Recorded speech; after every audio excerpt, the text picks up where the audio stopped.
Ladies and gentlemen, welcome once again to the Packernet Podcast. I am your host and resident panelist, as always, Ryan Schlipp. Check us out online, packernet.com. Find me on Twitter, pack_data. Well, today is the PFF stat day, whatever. Kind of a review of the game, of the players, a little bit more in depth, and all that jazz. A couple little news and notes things here. First of all, most importantly, this via Jeremy Fowler, Packers wide receiver Romeo Doubs plans to attend Wednesday's practice coming out of his meeting with the team today, per source. The meeting, quote, went well, the source added. I don't know. It's not very insightful, but I suppose if we're on the far extreme of how bad this could get, it is a majorly positive development as far as if your concern was, is he going to request a trade? Is this going to be a year-long holdout? Whatever the case may be, then this is all you really need to know. I guess for me, I wasn't really there in terms of my mentality on this thing. I mean, I knew it could have gone there, but I just saw it as kind of a weird kind of a situation, and the point is, it still is. Now, maybe whatever the problem was is resolved. Like I said, that with the Jair thing. It was a weird thing. Jair kind of got out of line. He got his hand slapped and was like, all right, yeah, I get it. Fair enough. Maybe I overstepped a little bit. We'll back off. Sorry. I don't know what this is. I don't know if this is like, again, this could actually be got to dance around these things, but maybe there is some mental health component to this. I don't know. If that's the case, is that resolved, or are we just pushing through it? If he is upset with his usage in the offense, is that resolved, or are we just pushing through it? In other words, did we listen to what he said, acknowledge it, and say, okay, we're going to make some changes, and here's what we're going to do? Or is it Romeo coming back to the table saying, fine, I guess I'll just come back because I know I can't just sit out the whole year? And the Packers are like, good, and, just so you understand, if you ever do this again, like, these are the consequences. I don't know. I just feel like there's still this thing lingering. And there's a part of me that says, I hope he's okay. And then there's a part of me that says, like, can we trust him? Can we rely on him? Does he not want to be here? Is his heart not in this? Is his head not in this? Is it something with the team or the coach or the teammates that he doesn't like? Does he want to be somewhere else? Does he not like being in Green Bay? I don't know. He's from South Central LA. Maybe he's just not a fan of the area, of the region. He just feels isolated, depressed, whatever. You know what I mean? Like, I don't mean to speculate all day. I'm just saying it feels very unresolved. Not that matters, because it's I don't even know what the heck is going on. It could very well be resolved. I don't know, but it's just such a unique and odd thing. Again, just getting back to what supposedly the issue was, his usage on offense, and we're all looking at each other going, what the heck was wrong with your usage? Seemed like you were utilized a lot. Seemed like you were appreciated in the offense. Frickin' Jordan Love adores you. Like, he'll throw it up to you no matter what. You want to talk about trust balls. He will throw you a 50-50 ball all day long because he knows he can trust you. I don't know. I don't know. I guess we'll just take it as it is, just like with the win over the Rams. It doesn't feel great, but we'll push through, I guess. Just move on. Maybe more clarity will come with time, or maybe there will be more issues. I really don't know, but whatever it is, apparently it's out in the open now, so hopefully they can work through it and come to a good conclusion. In other news, and obviously we'll be talking more about Arizona, but this just came across the wire. Arizona Cardinals guard Will Hernandez suffered a season-ending knee injury in the win over the 49ers, sources say. It's a blow for Arizona's line, as the former second-round pick of the Giants was having a career year this season. Now, they may have overstated that a touch. He's already given up 8 pressures this season, which, isn't necessarily the greatest in the world, but he's a good football player, right? He has 74 pass blocking grades, 66 run blocking. He's a standard Packers guy. I say that even though we're kind of losing those players, but you know what I mean. I think the bigger issue, though, isn't that Will Hernandez is some elite, amazing player. It's that their backup, as far as I know, is Tristan Colon, Colon. Tristan Collin. Tristan has a 29 pass blocking grade and a 51 run blocking grade. Tristan is a 2020 undrafted free agent. He's probably better than that. He only played 26 snaps, but I don't know that this is necessarily the greatest backup in the world. I also absolutely have to play this clip for you. I don't even know what this is. What is this? Tune into Dylan. So this is AJ Dillon's podcast, I guess. With who is that other guy? Tune in, whatever. Tune in to Dylan. Here is a little snippet of them talking to Tucker Kraft. Are you a shit talker during games? If someone's just like trying to talk at me, I just like start screaming. I'm telling people I'm gonna burn their childhood homes down. Oh my God! I'm coming for you. I've said before, like this guy is not. He's not like a lot of other players, especially in Green Bay. Like they're very quiet, they're very humble, whatever. I mean, this dude's just a psycho, and I absolutely love it. He is not going to mince words, and he doesn't just say things to say things like, oh, I like to play physical football, or whatever. He's just like, no, I'm going to smash that dude's freaking head in, and then he goes out in the field and he just does it. And then apparently, when people try to trash talk, he looks them dead in their eyes and just says, I'm going to burn your childhood house down. Dude's just a serial killer. Just want to double back for 1 second because I came across this via Adam Schefter about the Romeo Doubs thing. And it is some speculation, but I want to go over it anyways. But he was on with Pat McAfee, kind of recap some of the stuff that we already know. But then he says, and again, this is largely speculation, but whatever. I'm not saying this is the reason there, but I do think in speaking to some people this weekend, here's what came up. It's interesting, in today's day and age, in the world where we live, there's so much discussion about targets and how many targets each receiver gets and fancy football production. I don't know if that's supposed to be fantasy or fancy's right. Football production with fans sounding off. And let's also remember how much money is going to wide receivers, so that when there are certain wide receivers that don't get their targets, they know that they could be costing them money, and everybody reacts differently. And obviously Romeo Doubs, for whatever reason, decided to stay away for a couple of days. I don't know that he was particularly thrilled with the number of passes that went his way. Now, again, he did say based on conversations I've had, but I don't know if those people are speculating. I have conversations all the time, and we speculate, and I could easily come on here and say, based on conversations I had, here's my thought. But still, that is one of the speculative things that I brought up. At least I'm pretty sure I brought it up. I don't know. Maybe it was just one of those things I was talking to somebody else. But the basic idea being he knows that he's zeroing in on his next contract, right? And I think he was hoping that this would be his breakout year because then he can get that big wide receiver one paycheck. Now, I'm not saying that these two things are directly connected, but it's not that far-fetched to think that in the back of his mind, he's realizing that, again, it's almost contract time for Romeo Doubs, and he's currently sitting as a wide receiver 3. And it could even be worse than that. I mean, who knows exactly how that's all going to turn out. And again, when you're in meeting rooms and you're drawing up plays, because remember, Matt LaFleur is very different than the Mike McCarthy, Aaron Rodgers style offense, which is, we got 3 guys, they're going to run routes, and Rodgers is going to throw to the guy that's open.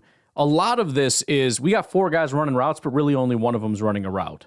It's funny to me how many times I'll see guys run routes, and once they get to a certain point, they stop and turn around to see if it worked. Like, they know where the ball's supposed to go, and it's not to them. And it does work a lot, but the question is, who's the guy that's the target? And it's not to say that nobody could possibly be targeted or whatever, but a lot of times, and I do think that's how, I've said before, I have no idea how Matt LaFleur is able to get guys so wide open on third down. I've never seen anything like it in my life. Although you could watch Minnesota, and it's the same thing. He's also very good at it. But I think that's part of it. If you just have 4 guys running routes, that's great. But what if you're using 3 guys systematically to pull defenders away from a certain area so that one guy can go into that vacated area and catch the ball? Okay, great.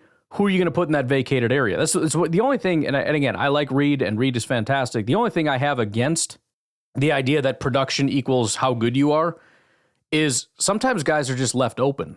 Again, I've always judged people based on what did you do compared to what anybody else can do. I see this when I watch college football all the time. It's like this guy just went off, and you watch, and every time he's just left open. And it's like, well, who couldn't have run that route? I don't understand what it is that makes this guy magical. I could have run that freaking route. Yeah, this isn't about like trash and Reed or anything, because obviously he does a good job with a lot of things. But I think there is a question of when we have a third down and we're trying to create opportunities, who's the guy we're going to go to? And I don't think it's Doubs very often. I do think Reed has really stolen the spotlight, and it's possible that maybe that is his frustration. Like you're messing with my money right now by, saying, okay, throw it to this guy, and it's like, what about me, dude? Again, I'm not saying this is happening. I'm just saying this is an understandable situation. I'm trying to make sense of something that doesn't make sense. And this is one possible area where I could see it kind of making sense. And again, now we have Schefter backing it, saying, I talked to some people, and let's just say this is a thing that happens sometimes. Anyways, folks, something came up. This is now the next day. I apologize for not getting the podcast out, but I wasn't able to continue yesterday. So let's do this. Let's wrap up some of the new news, and then we'll get to the grades and whatnot. Saleh got fired? What? What is happening here? Apparently, I'm serious. I haven't really even looked into it. I'm just scrolling. And honestly, I saw, sorry, I forgot your name, but good dude on Twitter is like, oh, it's going off in East Rutherford right now. And I'm like, where is that? I'm like, oh, that's New Jersey. Oh, it's the Jets. I knew it was the Jets. It's not the Giants. Nothing. I knew it was I didn't think it'd be this big. And then I keep seeing people post about Jeff Ulbrich. I'm like, wait, what's going on? Sure enough, Woody has never fired a Jets coach mid-season before, not even Adam Gase. Look, I just said I haven't spent a lot of time on this, so maybe I'm missing some things, but this is so painfully obvious to me. Why is this a historic situation? By the way, this is a bad decision. It just is. It's not, I've said before, Robert Saleh is a bad head coach. He just is. He's a bad head coach. We know why this is happening. He's never fired a coach like this in mid-season ever. It's not even mid-season.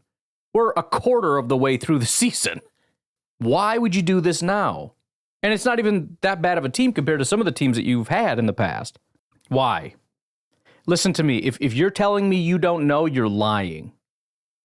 Let me just put it this way. When Saleh said, oh no, me and Rodgers have a great relationship, he was lying. Rodgers did not like Saleh, and I understand why, right? Saleh just came out, again, he's such a mealy mouth, like just, he's weak. He's so freaking weak. I'm going to confiscate your phones, find out how to... And then what happens with the Rodgers goes out and he does his calls and all that.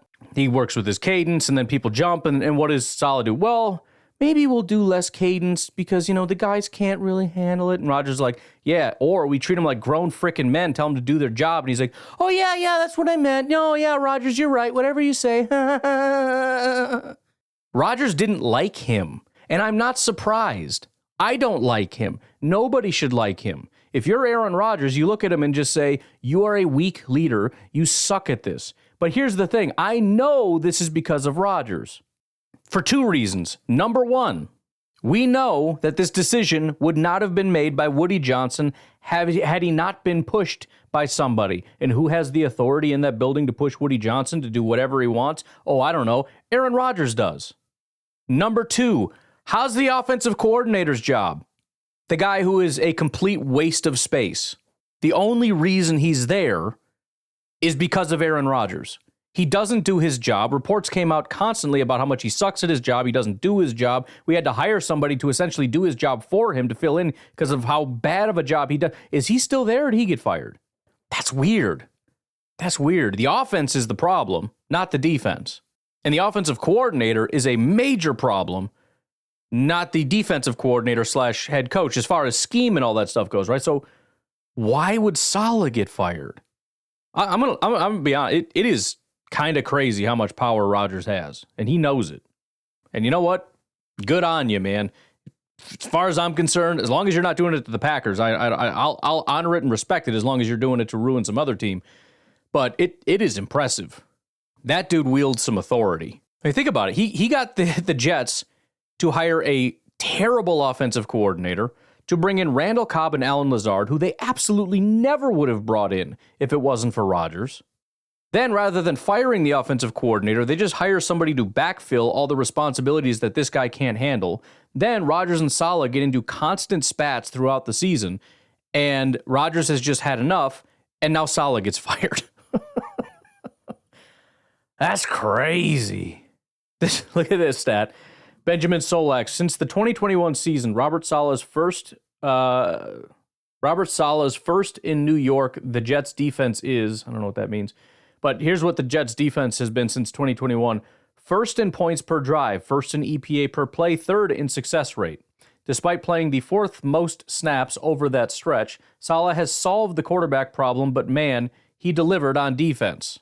Saleh never solved the quarterback problem, but he delivered on defense, which is what he was brought in to do. And hilariously, the quarterback problem didn't get solved. The quarterback problem got him fired. Oh, but Jets gonna jet, man. Jets gonna jet. I told you, the Jets on paper have talent, but I just don't know if this thing's gonna work because the interior workings of this is a disaster, and it just got a lot worse. I'm sure a lot of people are going to have the opposite take that Saleh was the cancer, and now that he's gone, now they can thrive. Why?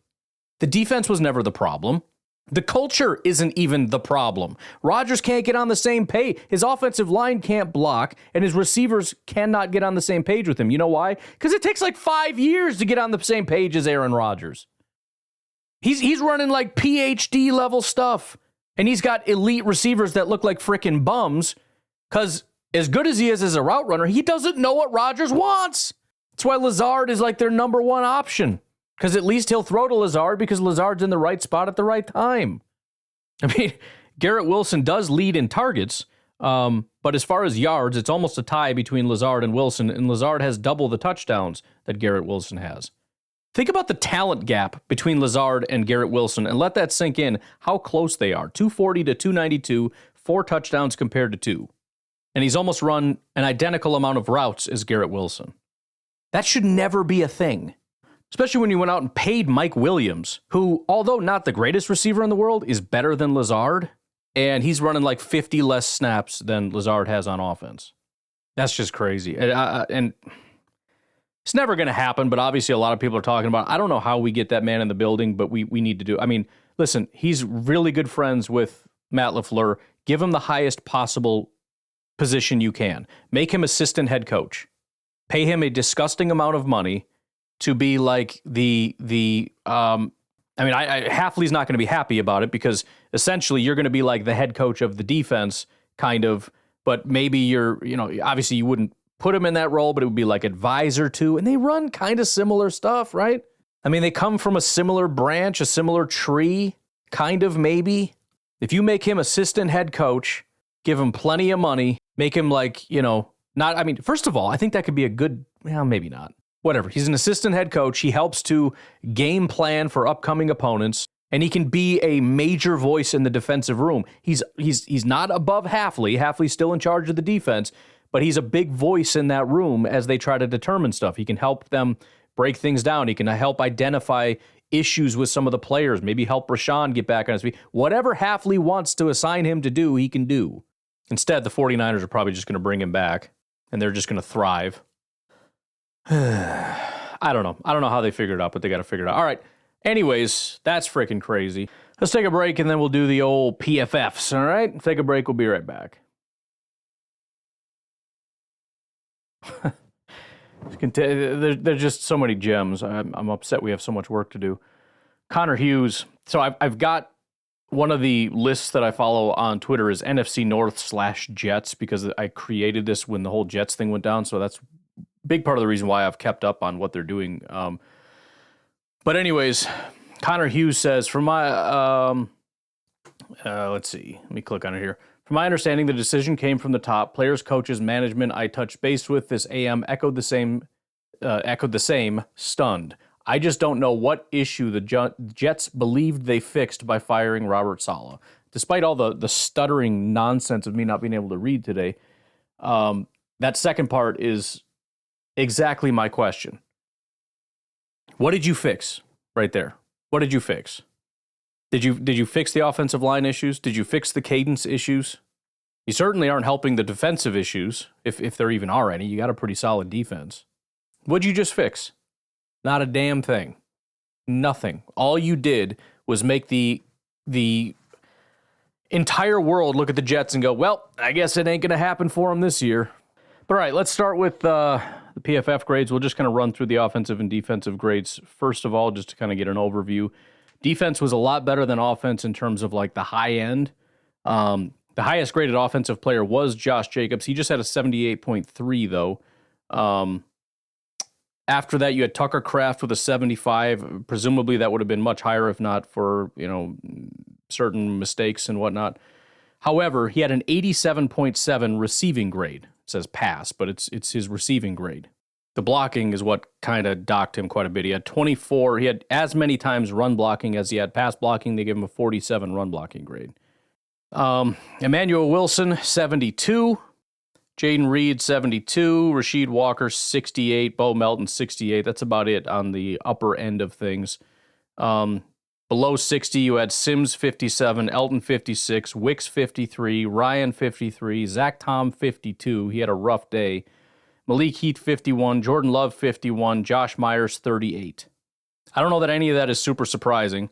And it is very sad to see that Jordan Love is playing a lot like he did last year. I mean, I understand the extenuating circumstances, but it's like the entire first half of last year was really weird because his grades were like in the 60s, although 51 is one of his worst grades that he's ever had. But he's still got like 8 touchdowns and 5 interceptions. Like it's just there's a lot of production there. It's just not going well, and it's all second half as opposed to first half. It's like I don't want this to repeat last year. I just said how unlikely it would be. Either he's going to be good or he's going to be bad. But I can't imagine it's going to be like last year where it takes him he's bad in the first half, good in the second half, and it's the same for the season. It's a bad first half, good second half. Like that.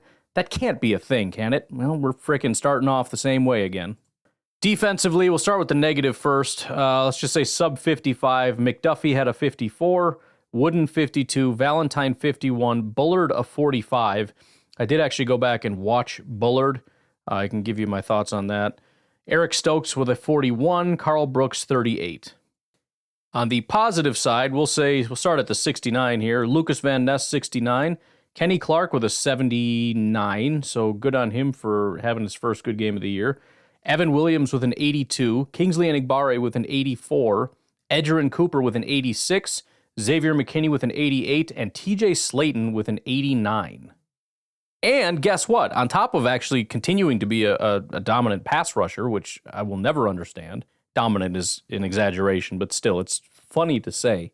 He had a 79 run defense grade. He actually had a good run defense grade. Crazy. I don't know what world we're living in here. But let's back it up and look at position by position, starting with Jordan Love. He completed 57.5% of his passes. His adjusted completion percentage is 71%. They had 2 drops in the game, which represents about 12%. He had 2 touchdowns and 1 pick. He had 1 big-time throw and 1 turnover-worthy play in the game.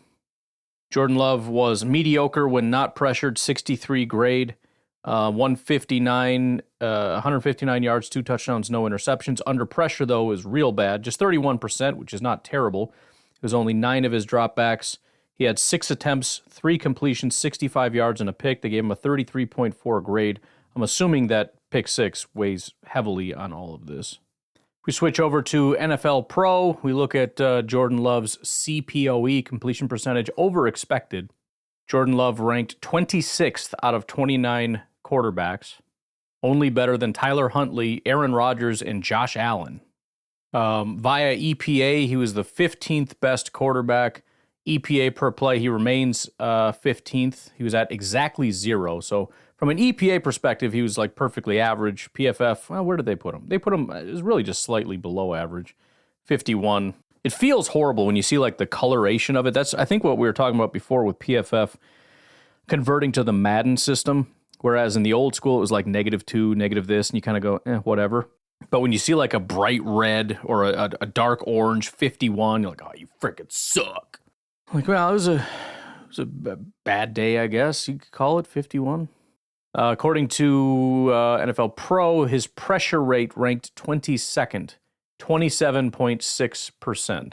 So pretty low on the amount of pressures he received. With that said, again, and I don't understand this. Why is everybody blitzing so much? I thought the Rams were going to be relief. He was the third most blitzed quarterback. I don't know if that's just a thing that people think is working right now, and this last game is not going to dissuade anybody from that. But, Jaden Daniels and Gardner Minshew are the only quarterbacks who were blitzed more, 44.8%, which, again, you look at the offensive line and think, well, the pressure rate was quite a bit. I mean, it was like half the blitz rate. So it still seems as though, even though the grades and whatnot are not great, still seems to me that they're doing a pretty good job being under constant duress. I mean, they've been maybe the most blitzed team. In fact, I don't know if I can do a range. I can't do a range. Yeah, whatever. All right, moving off quarterback, the receivers, looking at receiving grade, you got one guy that stands out, and that's it. And that includes Jaden Reed. I'm interested in what NFL Pro says, but Tucker Kraft, as I said, had an 88 receiving grade, 22 yards per reception. His yards per route run is 3.83, which is fantastic. Longest reception was 66 yards, 0 drops, 109.7 passer rating when targeted. Jaden Reed was the next highest. They gave him a 68. Bo Melton a 64. Josh Jacobs 62. Emmanuel Wilson 59. Malik Heath 54. Dontavian Wicks 53. If you look at the yards per route run, Jaden Reed had a 3, which is also really incredible, and then everything else under that was well under 2. Josh Jacobs was the best at 1.4, and then it's Bo Melton 0.92, Dontavian Wicks 0.83, Malik Heath 0.67, and Emmanuel Wilson negative 1.8. Which is interesting enough. I think it was Carson Caldwell put together a video I saw on social media about that Emmanuel Wilson play, and basically he was laying out how if Emmanuel Wilson had just planted his feet as opposed to drifting back, like a lot of guys like to do, they like to drift back as that ball gets there. I think that's a big part of the reason why in a lot of these screens, it seems like it's hitting them down at the feet. It's like, yeah, it's because you keep backing up, dude. Just stand, in fact, attack the ball. Don't drift backwards. But he showed that play from the all-22 perspective, and had he not done that, that would have been a massive, massive play. Because by drifting backwards, Elton Jenkins wasn't able to get to the other side and block it. Had he stayed where he was, Jenkins could have just walled him off or pushed him beyond, and then there's just nothing but, the receivers and everybody are downfield. They're blocking like crazy. There's nobody there. There's nobody for miles. And then just looking at the Packers, I'm not going to compare to the rest of the NFL. What else do we got? So we got catch percentage. Tucker Kraft 80%, Jaden 66.7, Malik 66.7, Dontavian Wicks 28.6. Catch rate over expected. Jaden 1.8, Kraft 1.5. So basically, you did about what was expected.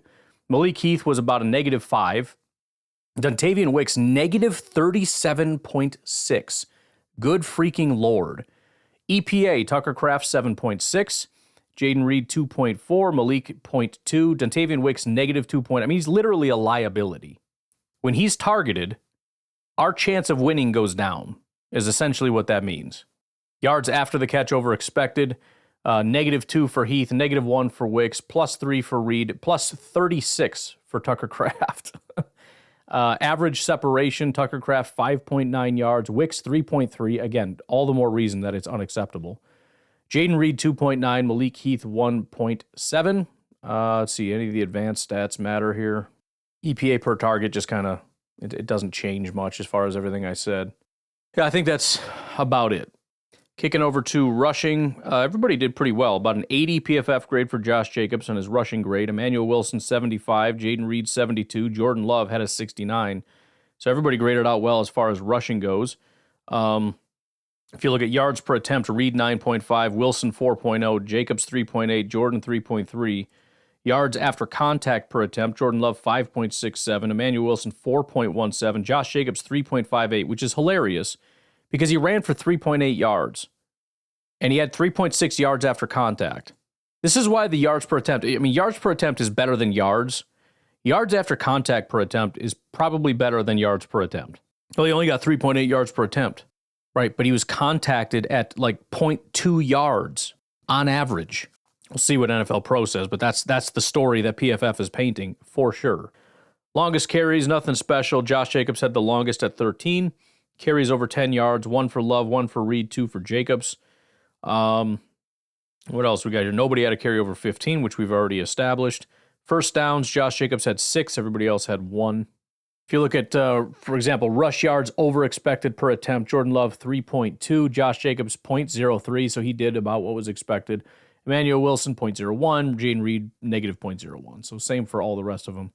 Rush EPA, Jordan Love 2, and nothing really special here. Josh Jacobs was negative 2.9, but remember, EPA is not a measure of how good you are or how good you did. It's a matter of production, how valuable you were. So if you don't have an offensive line, let's just say it doesn't exist, and you try to run against a defense, you're going to have a terrible EPA. Doesn't matter if you're the greatest running back in history. Again, all these stats matter. It's just a question of what is the stat specifically answering. They also have that thing where they track how many carries were 15 or more yards or miles per hour. Josh Jacobs had 3 of them. Jaden had 2 of them on his 2 attempts. So there you go. Jordan Love had 1 on his 3 attempts. So he cracked 15 miles per hour. And Emmanuel Wilson had 1. Still haven't had anybody crack 20 miles per hour yet. I don't know. I'm guessing Jaden would be the only one that could of that group. Maybe if we get Christian or Bo on some kind of a run play, we can see somebody crack the 20 mile per hour thing if they can get a little bit of a running lane. Here's kind of what I was talking about before. So they have yards per carry and then expected yards per carry. So Jaden Reed had 9.5, expected was 9.6. So there you go. Jordan Love, I think that's backwards. Skip Jordan Love because I don't understand that one. Emmanuel Wilson was 4 yards per carry, expected was 3.9. Josh Jacobs had an expected yards per carry of 3.5, and he got 3.8. So another way to look at it is who had the lowest expected yards per carry? It was Josh Jacobs, who had the worst situation. And he was the only one that faced a stack box. Nobody else did. It was only 16% of the time, but he was the only one that saw that. And then finally for the offense, we've got the offensive line. They were under some duress under this somehow really good pass rush of the Rams. They've got some guys that generate some pressures, but let's see how they did. Rasheed Walker off the left side, I believe second game in a row with no penalties, so good on him for that. Did give up only 1 hurry. He got a 74 pass blocking grade, 62 run blocking. I mean, that's right in the pocket right there. You know what I mean? Like that's a adequate Green Bay Packers offensive line performance. Left guard Elton Jenkins had an 82 pass blocking grade, gave up 0 pressures, but his run blocking was a 48.2. So again, it's like better than average pass blocking. Great job, Elton. Don't really want to see anything in the 40s as far as run blocking if you could help that. You know what I mean? If you can go like a 51 minimum kind of thing, you know what I'm saying? I'm just saying it'd be nice. Josh Myers had a 56 pass blocking grade. He gave up 2 hurries in the game, but he had a 36 run blocking grade. So the pass blocking was like, I mean, I guess, you know, if you have an average day once in a while, whatever. But you can't do that and couple it with you were a horrifically bad run blocker. You can't do that. I mean, Josh Myers, I mean, this is the year to kind of determine, do we have a guy or not? I think the pass blocking has had a little bit of a rebound. So prior to this game, it was 58, 81, 65, 73, right? So it's like, okay, 2 not great games, 2 really solid pass blocking performances. Maybe kind of level that out. He had another bad game, right? So now the pass blocking is down to a 68. Run blocking has always been bad. It's been in the 50s every week. It dropped down to a 35. I mean, it's one of those things where it's like you are on such thin ice. I don't know. I don't know if this is going to work. Sean Ryan was subpar at everything, but nothing necessarily terrible. The only problem is there were 3 sacks. He gave up 2 of them. Now, whether or not, you know, I don't know. You would think it would be a much worse pass blocking grade if they thought he did something horrifically wrong. You'd have to go back and actually look at the circumstances, but he gave up 2 sacks, 2 total pressures, so both of them ended up being sacks, but they gave him a 56 pass blocking grade, 52 run blocking. Not ideal, certainly not what we're looking for in a starter. For a guy that has the potential to put up like single-digit pass blocking grades, I'm going to just say that this is fine. You know, try to turn those sacks into pressures if you can help it. But until we get Morgan up and running and hopefully find a replacement, no offense, Mr. Sean Ryan, I think I can kind of tolerate that. Zach Tom had his first pretty bad game of the day. In fact, he had given up 0 pressures through his first 3 weeks. Then against Minnesota, he gave up 2. So he, I don't want to say doubled because that's not how math works, but still they graded him out really well. I mean, elite run blocking, and they said his pass blocking's fine. Like, all right, that's fine. This week, 4 pressures he gave up. 4. His lowest pass blocking grade of the year by a pretty significant margin. His lowest run blocking grade by a small margin, but he only had 1 other subpar run blocking grade. So pretty bad there. And again, he went from having 0 to 6. 0 in his first 3 weeks, 6 the next. He gave up 1 sack and 3 hurries in this game, 91.4 pass blocking efficiency. You want that to be closer to like 99 or 100. He had 100 through the first 3 weeks, obviously. Even the week before was 98.2. And a lot of that had to do with the fact that there were 76 offensive plays, 58 pass blocking. So, if you give up 2 pressures, it's not as much as if he throws 20 times. But for him to only throw 30 times and have 30 pass blocking reps and give up 4 pressures is not a good day. So, hoping for a bit of a rebound. I mean, that was always the biggest fear coming into this. I really wasn't, I was a little bit scared of Stafford, but not really. The receivers were not good. The offensive line was not good. The defense as a whole was not good, but the one thing they could do is they could pressure, and they had a lot of it. Not a lot of sacks for some reason, but man, they had a ridiculous ability to generate pressure, and I think we saw the brunt of that. I'm hoping that kind of calms down a little bit. Hopefully the blitzing calms down and the pass rush win rate of the defenses that we're going against goes down, because I just feel like we need a little bit of a breather here. You know what I mean? just freaking calm down. All right, let's take a final break, and then we'll run through the defense, and then we'll get out of here. Take a break. We'll be right back. All right, so I'm just going to do PFF, and then I'm going to do NFL Pro. We'll just do it one and then the other instead of position by position. It's a little bit harder to do for defense. We went over the overall grades. Already did that, right? We had 6 players that graded out actually really well, almost 6 in the 80s. Kenny Clark was a 79. We can just call that an 80. So Kenny, Evan Williams, Kingsley Enagbare, Edgerrin Cooper, Xavier McKinney, and TJ Slayton was knocking on the door of a 90 grade. So really solid from them. Again, the bad was McDuffie, Wooden, Valentine, Bullard, Stokes, and Brooks. There was some discussion, I forget exactly who it was. I think it was Boss was saying that Javon Bullard was blamed. Let's see, they're saying the longest reception given up was 31 yards. And on that play, I don't know how anyone could conceive that Bullard was responsible for that play. It seems, if anything, Quay Walker would have been responsible. So I think it's one of those where I went and watched him. I wasn't massively impressed because essentially what they did is they did put him in the slot. Quite a bit. So they put, again, not every time because Valentine was out there and Stokes was out there. So I don't know exactly what the rotation was, but they had a lot of Keyshawn out wide and Javon Bullard in the slot for this game. And I don't know that it necessarily went great. I looked at Bullard and I thought exactly the same thing I think about Keyshawn Nixon. When he's going downhill and trying to stop a screen or trying to stop a run in the backfield, I think he's great. When he's trying to cover a guy man-to-man, it may not be Stokes bad where he's like falling down, but I never really saw him just lock anything down. Like the guy had a step on him, and if they just threw it in that direction, it's a completion, and maybe he catches him from behind. I don't know.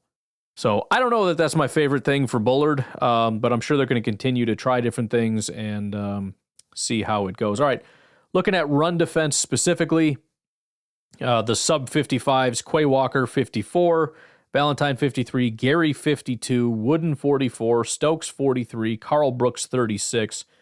On the positive side, you got Van Ness with a 70, Xavier 73, Slayton 79, and Kingsley Enagbare 85. Enagbare is really weird. I looked at his grades. He had a 40, 40, 93, 30, 84. It was like 41, 43, 93, 39, 84. Like it's terrible, terrible, elite, terrible, elite. I don't know what's going on with this guy, but friggin' figure it out, dude. Like, are you the best ever, or do you suck worse than everybody? I don't know. Tackling, you got always some guys that were just terrible. Wooden, Valentine, and Rashawn Gary were in the terrible column. Pass rush, we actually had guys grade out well, which is surprising. Usually we don't see anybody in the 70s. We didn't have any bads except Van Ness, which is obviously disappointing. Get to the stats in a minute, but it was a 68 from Bullard, 69 from Quay, 71 from Rashawn, 71 from Kenny, 76 from Slayton, and a 78 from Edgerrin Cooper, who I think we can all agree needs to do more of that. He had 2 pressures and a sack on 5 attempts. Again, we'll get to the stats in a second, but I need to highlight that. That's ridiculous. 5 times, and he ended up getting 2 pressures, so 50%, roughly, including a sack. Coverage on the negative side, Valentine 51, Stokes 43, Bullard 39. They really hated him. Again, I really don't know why that 31-yard reception was put on him, though. I don't understand that. On the positive side, you got, Lucas Van Ness, obviously, in his 4 coverage snaps, had a 69 grade. Edgerrin Cooper, 77, which you love to see that. I mean, his run defense was just a 64, but, I mean, his grades are 86 overall, 64, 79, 78, 77. Like, he just excels at everything. Now, again, his grades have been drifting down, which made me nervous, but he had a bounce-back game, and this is the most snaps he's played. As far as, like, being patient, I understand it for him much more than guys like Quay. When everyone's like, well, give him time. It's a new scheme, and he's a young player. Like, I don't know, dude. Edgerrin? Sure. And, again, especially when you see his upside and his potential, and then you start to see 2 games out of 5 where he's, like, knocking on the door of an elite grade. Yeah, I'll go ahead and be patient. Xavier McKinney had an 81.3 coverage grade, and Evan Williams had the highest coverage grade of an 83. Xavier McKinney had a pick and a pass breakup and a 0 NFL passer rating when targeted. They still liked Williams more. Just to give you an idea of how impressed they were with Evan Williams. All right, let's get to the pressures. There were 19 pressures in this game. On the negative side, let's see, of guys that pressured quite a bit and did nothing, Lucas Van Ness had 20 attempts, didn't get home once. Breaks my freaking soul. I don't even want to say it. They gave him a 71 pass rush grade, so something good must have happened. I just feel sick. All right, here we go. Rashawn Gary, 33 attempts, 0 pressures. I don't even know what to do with that. Over the last 2 weeks, he's had 55 attempts and has generated 0 pressures. He should have at least 6 pressures. He has 0. He has 6 pressures this season on 136 attempts. He has 3 games out of 5 with 0 pressures. He has 1 sack through 5 weeks. The guy's on pace for like 3 sacks and what, 18 pressures? Bro, there are guys getting 18 pressures in 2 to 3 games. And I don't want to hear about your chip block nonsense. If it's that easy to erase an elite player by just throwing a shoulder with a running back, this new revolutionary technique apparently that nobody's come up with, explain to me why other guys are getting higher pressure rates. By the way, did we consider chipping anyone? How did they get so much pressure? Why didn't we chip anybody? The hell? Anyways, Kingsley Enagbare had 1 pressure on 14 attempts. That's meh.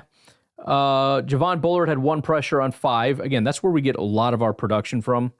It's not the constant pressures from like Preston and Rashawn and all that stuff. It's the very rare times that we send guys like Bullard. Preston had 2 on 26 and a sack. That is not good enough. Sorry. Slayton had 2 on 15. That's fine. Quay Walker, 2 pressures on 9 attempts. See what I'm saying? We don't even need to worry about our defensive line. Like, that's just not where these things come from. It comes from Bullard and Quay. And maybe that's the way we need to... These guys are used as decoys to set up Quay on a sack. I don't freaking know. I'm trying to rationalize at this point. I don't know what to do.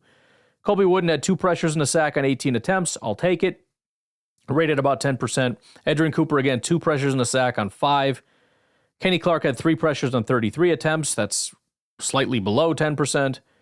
Carl Brooks had 4 pressures on 30 and 2 sacks. That's maybe the only impressive one statistically. They only gave him a 63 grade, but from a statistical standpoint of our defensive line, that's the only guy you look at and go, oh, it was a pretty good day. That's a pretty good day. It's unfortunate because that used to be our entire defensive line was that way. Like Rashawn was at about that rate and Kenny and everybody was at that rate.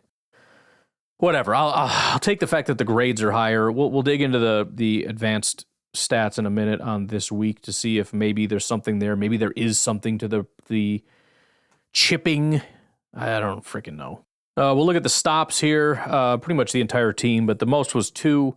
Rashawn, Carl Brooks, Quay Walker, Edgerrin Cooper, Javon Bullard all had 2 stops. Forced fumble from Kingsley Enagbare. And then on the pass side of things, the most targeted was Eric Stokes, despite not being out there the most.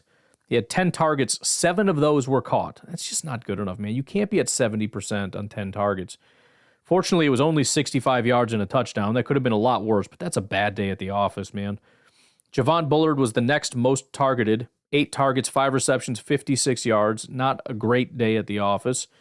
Keyshawn Nixon was next most targeted, 7 targets, but only 4 caught for 28 yards and a pass breakup. That's tolerable. Evan Williams was 6 targets, 3 receptions, 19 yards, 2 pass breakups. That's a pretty good day at the office. Isaiah McDuffie, 6 targets, 5 receptions, 38 yards. That's meh. Quay, 4 targets, 3 receptions, 39 yards. That's not my favorite. I mean, when you're only targeted 4 times, you give up almost all those passes and 39 yards, which is like the third most of anybody, despite guys getting way more targets than you. I wish that was better. And it also just leads me to believe that if somebody decides they want to pick on Quay, they're probably going to have a pretty good day. He was the highest yards per reception of anybody. Xavier McKinney, as always, 2 targets, 0 receptions. More specifically, 2 targets, 1 interception, 1 pass breakup. How that's not a 99.999 coverage grade, I don't understand. What the hell did he do so wrong on those other snaps? Just give him a 99, you frickin' bunch of morons. Sorry. Lucas Van Ness, 1 target, 1 reception, 8 yards. Remember, like well, never mind. It's fine. I'll let you throw a tantrum. Edgerrin Cooper, 1 target, 1 reception, 7 yards. He was in coverage less. He was 18 times, so it's about 50% of Quay, but still, I mean, that's pretty good. 18 times you're in coverage, only targeted once. It was caught, but you only gave up 7 yards. I'm okay with it for now. We'll see how it goes with more opportunities. And again, they gave him a really solid coverage grade. Real quick, let's look at the pass rush. So win rate, let's see, Javon Bullard, 40%. They gave Rashawn Gary a 25% win rate. I saw some people throwing that number around. That's good. It's not like it's not pressure rate, right? Again, win rate is not pressure rate. 25% pressure rate is like, dang, that's a great day. 25% win rate is a good day. We'll dig more into that. But again, beating a guy and not getting home, maybe that's not your fault. Maybe that's just the ball getting out quickly, bad coverage, all that. It could very well be. Again, they gave him a good grade. Maybe that is kind of the perception that they're putting out there. Quay was 22, Slayton 20, Kingsley 14, Preston 12, Colby 11, Carl Brooks 10, Kenny Clark 9, Lucas Van Ness 5, Cooper and Isaiah McDuffie were 0, which I don't exactly know how that works. It could just be Edgerrin Cooper had no resistance, like they just set it up where there was no blocker, so he got home. Could very well be. But let's look at true pass sets. Interestingly enough, I've said before, sometimes your grades go up, sometimes they go down. If it goes up under true pass sets, that means you're generally really good at what you do, and you just need those one-on-one situations. That's why you get better when you go into one-on-one situations. Whereas the non-one-on-one situations mean you're being chipped and blocked and all that stuff. If your grade goes down, though, it generally means that one-on-one is not your forte and that your success is coming through scheme. Rashawn Gary's grade goes from a 71 to a 66. Now, that's somewhat encouraging because, first of all, he still had a 25% win rate, so there's that. That stays about the same. But it also could mean that Hafley is finding ways to get these guys more production. All their grades, for the most part, went up. Their win rates were relatively high, and it seems as though they're performing better when not looking at the one-to-one situations, which again, in my mind, means the scheme is working to your advantage. More so than like the double teams and chip blocks and all that stuff. But if we look at the statistics here, Carl Brooks had 3 pressures on 20 attempts. That's a solid day. Again, he had a good day either way. Colby is 2 pressures on 10 attempts. So he had 2 pressures total throughout the game. But he had he had 0 when not accounting for true pass sets. So when you're looking at Colby Wooden, there were 8 times where essentially he was double teamed and he didn't get home. But if you look at it from this percent, it was 20% when you give him a one-on-one. That's solid for Colby Wooden. In fact, he went from a 65 to a 72 grade, understandably. Quay Walker, he had 2 pressures on. Well, that's not really relevant. I think there was only 1 pressure in there. Kenny Clark was 2 on 20 attempts, so it doesn't really change much because he had 3 on 33 before. It's slightly better. His grade does go up, though, 71 to 75, so he's better off with the one-on-one stuff. Preston got marginally better from 2 pressures on 26 to 2 on 16. It's actually not marginal. His grade was marginal. The pressure rate is actually substantial. 2 pressures on 16 attempts is a decent chunk above 10%, whereas 2 on 26 is well below. So that's pretty encouraging. But you still have 0 for Lucas Van Ness on 13, which is better than 0 on 20, but it's not good. 0 for Kingsley on his 7 attempts. You have 0 for TJ Slayton, which is odd. Again, maybe the scheme is working in TJ Slayton's favor. 0 on his just 6 attempts. You talk about a guy that gets doubled a lot. And then Rashawn Gary still is 0 of 21 attempts. So he had 21 one-on-one opportunities, didn't get home one time. It is what it is, man. I don't know what to tell you. We can talk about chipping, fine. He had 33 pass rush opportunities, 21 times that didn't happen. 21 times there was no double team, there was no chip, there was no weird schematic things. We're talking, 65% of the time he has one-on-one opportunities. What did he do? Nothing. So I don't want to hear it anymore. All right. See what NFL Pro has to say here. A couple little things. We'll get rid of the qualified defensive pieces only so we get everybody in here. We'll look at PFF, the NFL Pro's quarterback pressure rate. So first of all, the guys that had 0, only one of them had a significant amount of snaps, and it's Lucas Van Ness. So 22 attempts, 0 pressures. Javon Bullard had, small percentage, but he only did 5 times. Kenny Clark, 32 pressures, 6.3%. That's not good. Kingsley, 6.7. Preston, 7.4. Edgerrin Cooper, 9.1. Rashawn, 9.4. Carl Brooks, 10.3. TJ Slayton, 13.3. Colby Wooden, 16.7. I'm trying to understand their math, though, here. Yeah, I guess, okay, so here's their pressures, and then here's the... so are they saying Rashawn... They gave Rashawn 3 quarterback pressures. PFF gave him 0. So here's what I'm going to do. I can click on this number right here, the number 3, and I can look at these plays and determine what the heck PFF is talking about and see if I understand the nuance. I'm going to do that right this second. All right, so the first play, he throws the defensive tackle into the quarterback, but the quarterback didn't flinch, right? So, he got the ball out quickly. What's the result of this play, by the way? Oh, that was the McKinney almost pick where he just laid the guy out. That's his pass breakup right there. But ball came out very quickly. Matt Stafford stood in the pocket strong, but the difference between the two, at least on this play, clearly is Stafford was unaffected in his ability to stand in the pocket and throw the ball, whereas NFL Pro essentially looked at it and said, yeah, the tackle hit the quarterback when he threw. And what is the time on this? I want to set my stopwatch and see how long it took for Rashawn to bull rush the tackle back into the quarterback here. So that was 2.35 seconds. Second play is maybe a little bit more iffy for me. It was kind of one of those things where it's just kind of a disaster. For the offense, everybody's kind of getting there. He's trying to go in and out and around and all this stuff and dancing around. And Rashawn was certainly in the area. So I understand saying he was one of the guys that kind of contributed to the quarterback's distress and he was there, got his hands on him or whatever. I don't know. I think PFF is much more strict about it. I forgot who, I think it was Kingsley got around the outside and initiated the initial scrambling, and then pretty much everybody was chasing him around back there, so Rashawn would be included in that.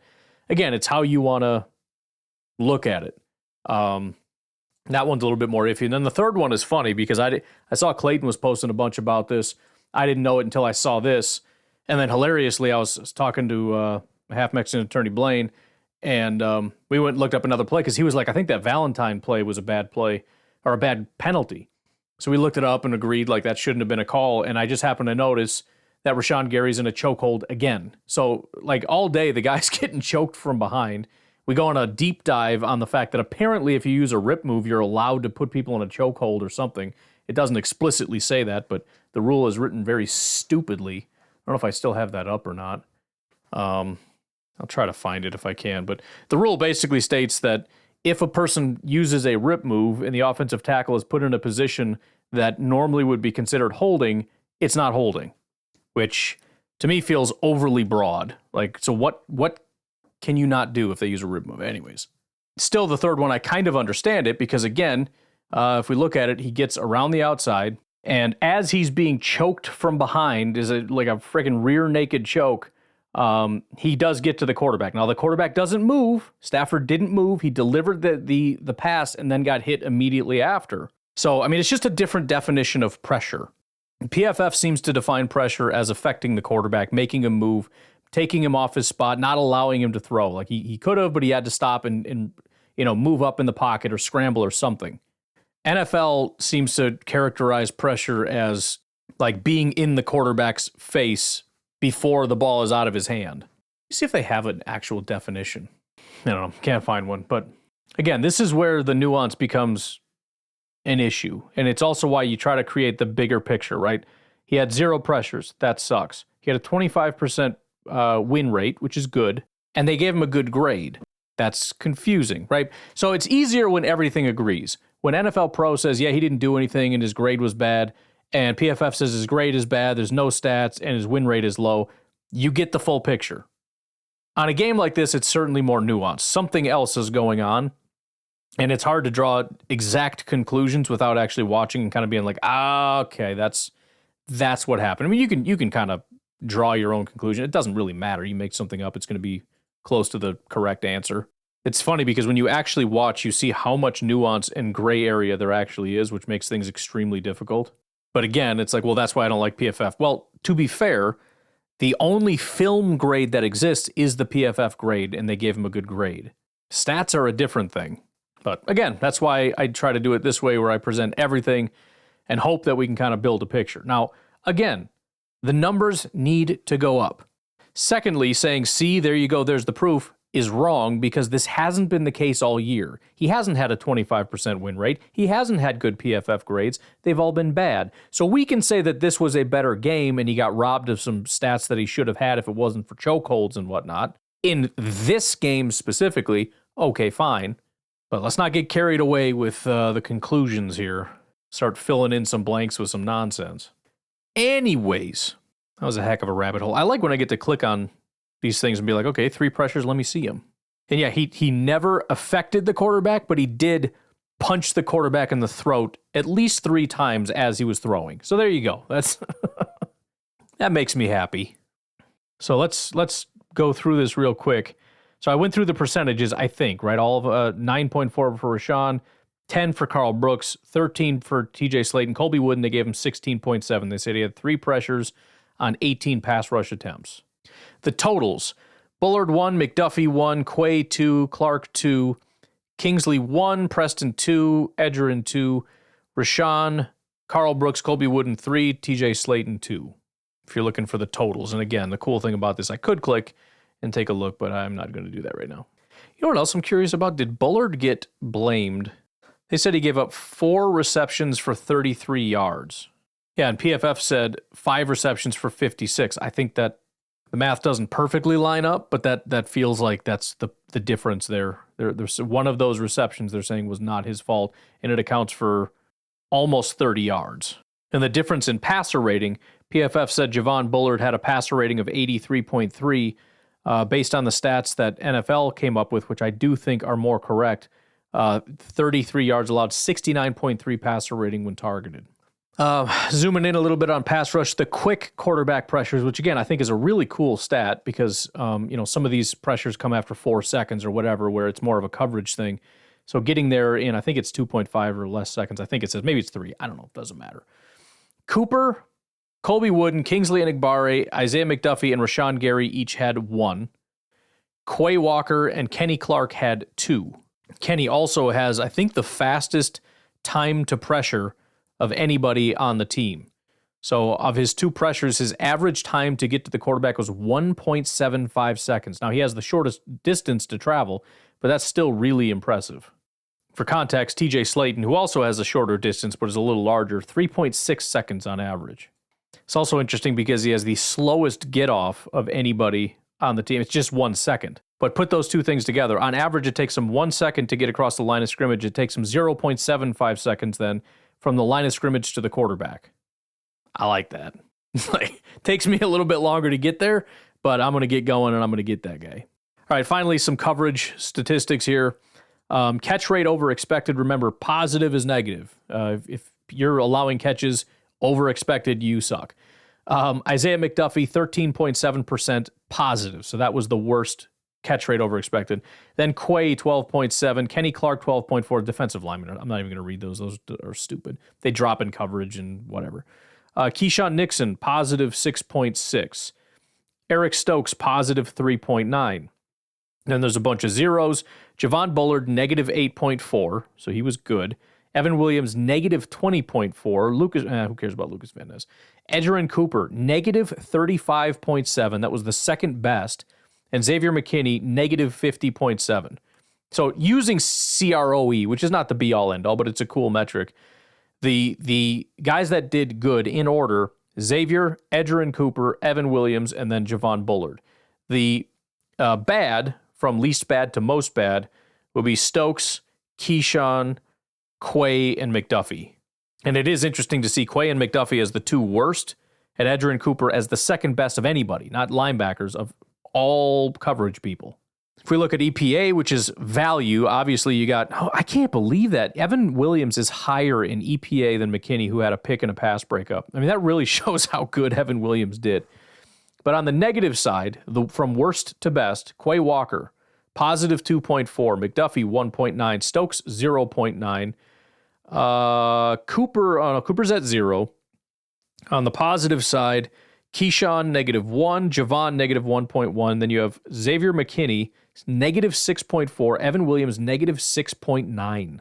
If we look at target rate, what percentage are you targeted when you're on the field? Generally, you'd probably want this to be lower. You don't want people throwing at you all the time. The guy that was picked on the most, probably not surprising, Eric Stokes, 26.5%. When he's on the field, there's a 25% chance they're throwing at Stokes. That ain't good. Bullard was 24.1. Again, I think that was by design. It's a young rookie guy playing slot for the first time. Like, let's test that dude out. Plus, Tutu Atwell, I think, is their slot guy and is probably their best receiver. Not to make excuses, but I'm just saying. Keyshawn, 17.8. Evan Williams, 13.6. McDuffie, 13. Cooper, 12.5. Quay, 7.9. McKinney, 4.4. And Valentine and Valentine apparently were not targeted, I guess. I don't freaking know. Average separation, Quay Walker, 6.7. In other words, when he's targeted, on average, there's over 6.5 yards of separation. Quay, man, I don't know. I again, let's move him to the edge and just see how it goes. I don't know what else to say. Isaiah McDuffie, 5.2 yards. Edgerrin Cooper, 3.7 yards. Stokes, 3.4. Bullard, 3.4. Keyshawn, 2.4. Williams 2.3 and Xavier McKinney 1.7. Man, that guy and those guys, I tell you what. Tight window percentage, what percentage of the time did you force a tight window throw? Bullard 14.3%, Stokes 22.2, Keyshawn 25, Evan Williams 33%, and that's it. Everybody else did not force one apparently. Ball hawk percentage, 12.5% for Keyshawn, 33% for Evan Williams, and 100% for Xavier McKinney. You throw at Xavier, and every time he's getting his hand on the ball, either a pass breakup or a pick, which he was targeted twice. That's freaking crazy. And then finally, let's look at yards after the catch per reception. Who gets guys down and who certainly does not. Quay Walker, again, the worst. He gives up, on average, 7.7 yards after the catch. Evan Williams, 5.5. McDuffie is 3.3. Stokes, 2.7. Edgerrin Cooper, 2. Keyshawn Nixon, 1. And nobody else gave up anything, meaning they would have just tackled him immediately. So there you go. I mean, this isn't for the season. This is just how it went this week. Some guys maybe had good weeks when they're not that good, and guess some guys had bad weeks when they're not that bad. We'll continue to see, but it's hard to not get excited about the young guys, man. That's all I can say. Evan Williams, even Bullard. I mean, again, I think he makes some really good plays against the run. I don't know if slot is his spot. I think they're really trying to find a way to keep all these guys out there. And they tried that out. We'll see. Maybe they like it and they think they can continue to mold him and whatnot. But I think Evan Williams, keeping him at safety, even if that wasn't really necessarily because Evan Williams is that great, it's just, let's see what we can do with Bullard in the slot. It worked. And I don't know that they need to be changing that. So that on top of Edgerrin Cooper, holy cow, there's a lot to get excited about. I'm just hoping we get Jordan Morgan back healthy and that ends up being a big hit. We could use the help on the offensive line. Get a really big athletic guy up there. Hopefully he can be another, Elton Jenkins type or hopefully even better. I mean, that's presumably why we drafted him in the first round, is we think he could be better than that. See what we can get out of our running back. I mean, these might be next year things, but still, I mean, there's a lot to be excited about. Just Cooper and Williams as of right now got me excited. And the funny thing is, it's like we've also got Oladapo, who right now there's no chance of him getting on the field, really. I mean, there's too much going on, and he didn't really do anything in the offseason, so it's a next year maybe thing. There's just too much talent right now in the secondary. And we've also got a linebacker that we drafted that was really good in the offseason that, again, there just isn't really a spot for him. Maybe if, like, McDuffie continues to slide, we've already seen the erasure of Eric Wilson, essentially. That dude played one snap in coverage the whole game. Maybe we'll start to see a little bit of Tyron Hopper. I don't know. But amidst the bad and the confusing and the upsetting, again, when you look at the upside and the potential, we know what Jordan can do. We know what Wicks can do. We know what Doubs can do when he gets back. We know what Watson can do when he gets back. We've seen now what Tucker can do. We've seen now what Reed can do. We know what Matt LaFleur can do as a play caller. We've seen some great things from our defensive coordinator, even if a lot of it is bad. The overall production with the generating pressures, despite not having the front really figured out, using your linebackers and your safeties, the pressure rate is there. The turnovers are insane. I mean, just based on EPA, which is the total production, again, all I'm doing is speculating on the potential dangers of the future, but that has nothing to do with how good the defense actually is. If you look at EPA per play, the Packers defense right now is seventh best defense. Now, you could pick a different metric if you want. I'm just saying that is the overall value metric.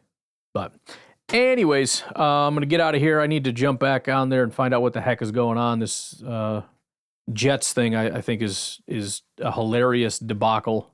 I would say I feel bad for Rodgers getting stuck with that garbage thing, but this is what he asked for, and it's also basically what he caused. I mean, this whole dysfunction is whatever. It just is what it is. And yeah, I'm going to be a little giddy about it. You know why? Because I spent so many years saying, you know what? I don't think Rodgers is dragging this team to success. I think that maybe Rodgers isn't playing very well, and I think that he's maybe the cause of a lot of the problems internally, and I think he's maybe the problem with the offense in a lot of ways.